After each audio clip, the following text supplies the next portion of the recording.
Flashback.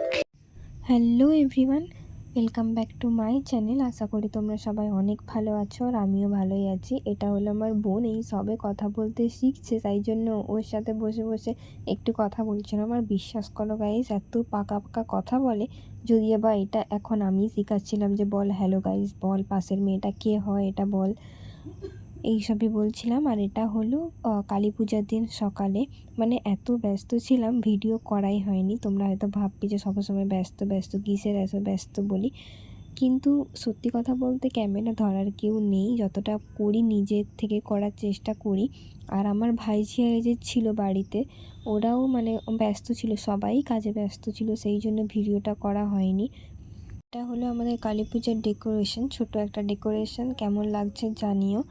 এটা আমার ভাই, আমার বোনপো, আমরা সবাই মিলেই করার চেষ্টা করেছি। এবার তোমাদের কেমন লাগছে তোমরা একটু জানিও। জানো তো, প্রত্যেক বছর আমরা কালী পুজোর দিন ভোরবেলা ফুল তুলতে যাই, কিন্তু এইবার আর যাওয়া হয়ে ওঠেনি। কারণ আমার একটা ভাইঝি এসেছিলো, আরেকজন আসেনি, বিউটিয়ারে আসেনি, সেই জন্য না একা একা যেতে ভালো লাগে না। সবাই থাকলে ভোরবেলা গেলাম, একটু আড্ডা মারতে মারতে কিছু মনে হয় না। আর এইবার এই জন্য ঘুম থেকে ওঠা হয়নি, তাই সকাল সকাল উঠে এখন আমরা যাচ্ছিলাম একটু কেনাকাটা করতে। মানে প্রায় সব কেনাকাটাই অলমোস্ট ডান, বাট কিছু কিছু বাকি ছিল, যেগুলো মা বলছিল যে এটা আনা হয়নি ওটা আনা হয়নি, তাই জন্য আমাদের সামনের দোকানেই পাওয়া যায়, সেই জন্যই আমরা যাচ্ছিলাম।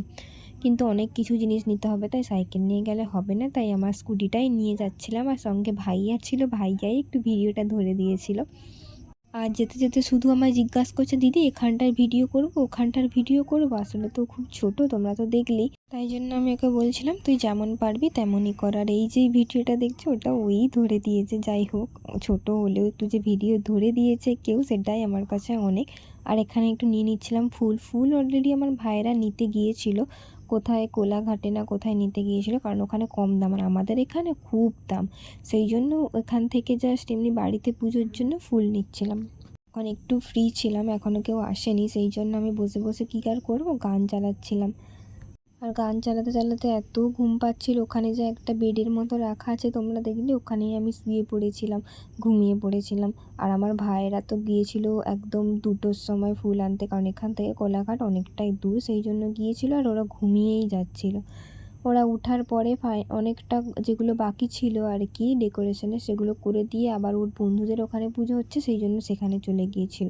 আর কেউ ছিল না, আমি আর আমার ভাইয়া, সেই জন্য বসে বসে যে কী করছিলাম আমরা নিজেরাও জানি না। আর এটা হলো সন্ধেবেলা, তখন প্রায় 9টা বাজে। সন্ধে বলাটা একদমই ভুল, রাত্রি 9টা বাজে। তখন আমরা গিয়ে দেখি আমাদের ঠাকুর এখনও কমপ্লিট হয়নি। আর যিনি ঠাকুর দেবেন তিনি বলেছিলেন যে 8টার সময় তোমরা ঠাকুর পেয়ে যাবে, সেই হিসেবে আমাদের ব্রাহ্মণকেও বলা হয়েছিল যে 10টার সময় আসবে। মানে শুধু আমরা না, ওখানে অনেক লোক ছিল, অনেকজন ছিল যারা মাকে নিয়ে যাওয়ার জন্য দাঁড়িয়েছিল, অপেক্ষা করছিল। অনেকে তো ঝগড়াই লেগে গিয়েছিল, স্বাভাবিক, কারণ 12টা বাজতে যায়। তখন আমরা নিজেরা ঠাকুর নিয়ে, মানে আমাদের মাকে নিয়ে আমরা বাড়ি যাচ্ছিলাম। আর এখনও তো একটা ঠাকুর মানে বাকি ছিল, এখনও তখনও রং হয়নি, তাহলে ভাবো তারা ঝগড়া করবে না। তো যাই হোক, আমরা ফাইনালি আমাদের মাকে নিয়ে এখন আমরা বাড়ি যাচ্ছিলাম দীর্ঘ অপেক্ষার পর। আর সত্যি কথা বলতে কি জানো, হয়তো আমাদের দুর্গা মা রাগ করবে, কিন্তু আমরা দুর্গা পুজোর থেকে বেশি এক্সাইটেড থাকি আমাদের কালী পুজো নিয়ে।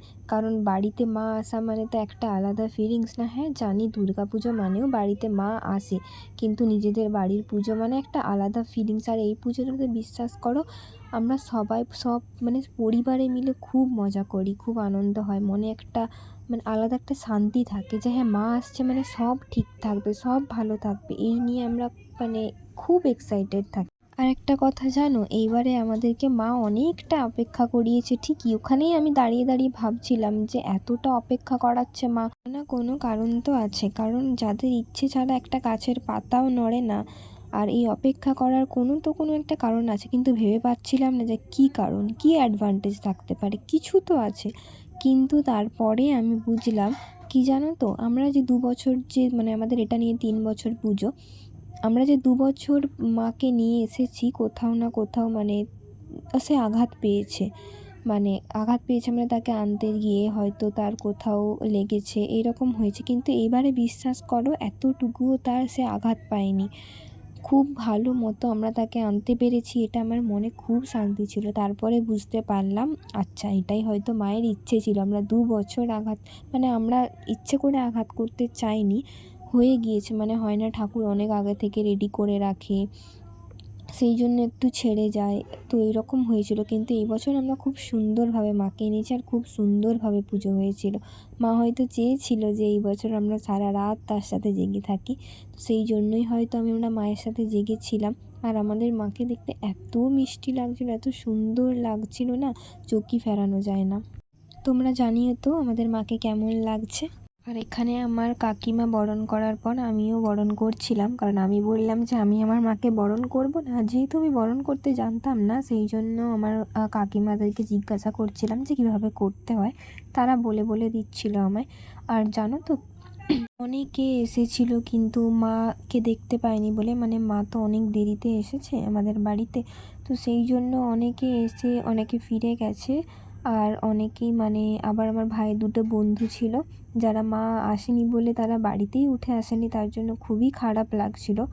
তবে হ্যাঁ, আমরা কাউকে না খাইয়ে ছাড়িনি, মানে কাউকে না খেয়ে যেতে দিইনি আমরা, কারণ না খেয়ে গেলে আমাদের আরও খারাপ লাগতো, সেই জন্য আমরা কাউকে না খেয়ে যেতে দিইনি। এই ভিডিওটা তো তোমরা দেখেইছো, আমার ইউটিউবে আপলোড করা আছে শর্টসে। তোমরা অনেকে অনেক ভালোবাসা দিয়েছো, তার জন্য অনেক ধন্যবাদ তোমাদের সবাইকে।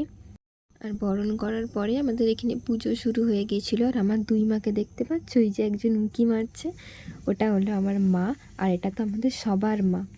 পরে আমরা সবাই পুজোতে ব্যস্ত হয়ে গিয়েছিলাম, যেহেতু অনেকটা রাত হয়ে গিয়েছে পুজোতে।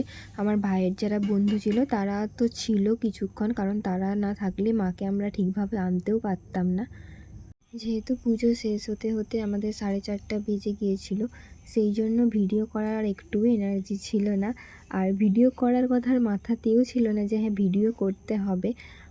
সবাই খুব টায়ার্ড ছিলাম আমরা। তারপর পুজো হওয়ার পরেও অনেক কাজ থাকে, তোমরা জানো, সব কিছু গোছানো, তারপর মানে সব কিছু যাবতীয় জিনিস গুছিয়ে ঘরে আনা, সেই জন্য অনেকটা দেরি হয়ে গিয়েছিল। আরও আমরা খেয়ে উঠেছি, উঠে দেখি 5:30 বাজে, প্রায় সকাল। আর আমার মায়ের তো ঘুমোয়নি, কারণ তার পরের দিন মাকে ভোগ দেখানো হচ্ছিল।